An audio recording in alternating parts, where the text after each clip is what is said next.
Human psychologists claim that it takes 3 positive experiences to balance out a single negative experience. Think about that. That's pretty huge. Just think, if you have a negative experience, to recover ourselves from that negative experience, we've got to give 3 more positive experiences to our customer, to our client, and to our guests. That is what I call the 3-to-1 customer service ratio.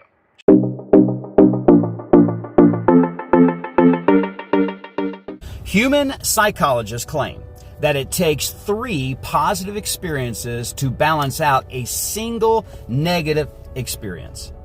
Think about that. That's pretty huge. Just think, if you have a negative experience, to recover ourselves from that negative experience, we've got to give 3 more positive experiences to our customer, to our client, and to our guests. That is what I call the 3-to-1 customer service ratio. So, by way of example, suppose I visited a restaurant and it's an average restaurant. It's one that I feel like they have a good menu, fairly decent service, and so it's, on a scale of 1 to 10, let's suppose it's a 6, maybe even a 7. It'll take, if I come into that establishment and I receive a poor or negative dining experience, I'm going to have to return to that same place 3 more times, and each 3 times consecutively receive a positive dining experience just in order to bring me back up where I was, right? So one negative experience on a company that's a 6 or a 7 brings me down to a 4. I have to have one more experience brings me to a 5, 1 to a 6, and then back up to a 7 just to come back up to where I once was. That's a horrible deficit, right? And so my belief and what I share with those that I consult with, and what kind of like my internal core value is this, that the difference maker in any organization or company, in any industry, in any region of the world, that difference maker is extraordinary customer service. You might even call it customer or client care. When you truly care, people feel that. Now, in order to make this happen, in order to accomplish the task of delivering extraordinary customer service, you have to have the correct answer to 2 questions.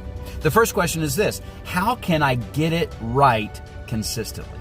How can I get customer service, extraordinary customer service, how can I get that right consistently? And I'm telling you, it can be done. There are organizations out there that are doing it, and they're doing it consistently. Are they doing it right every time? No, of course not.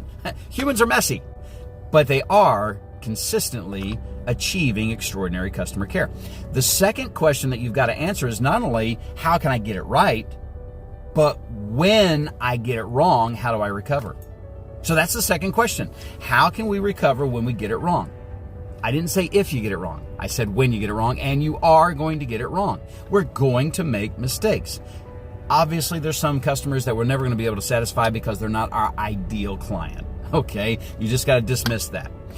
But there is this notion of ownership that we're going to get it wrong sometimes, and when we get it wrong, how do we recover? Those are the 2 questions. In order to achieve this extraordinary customer service status every time, we're going to have to be consistently in getting it right, and when we get it wrong, we're going to have to recover them effectively. So if you focus your energy on the first question, you're going to find yourself in fewer uncomfortable conversations with dissatisfied customers.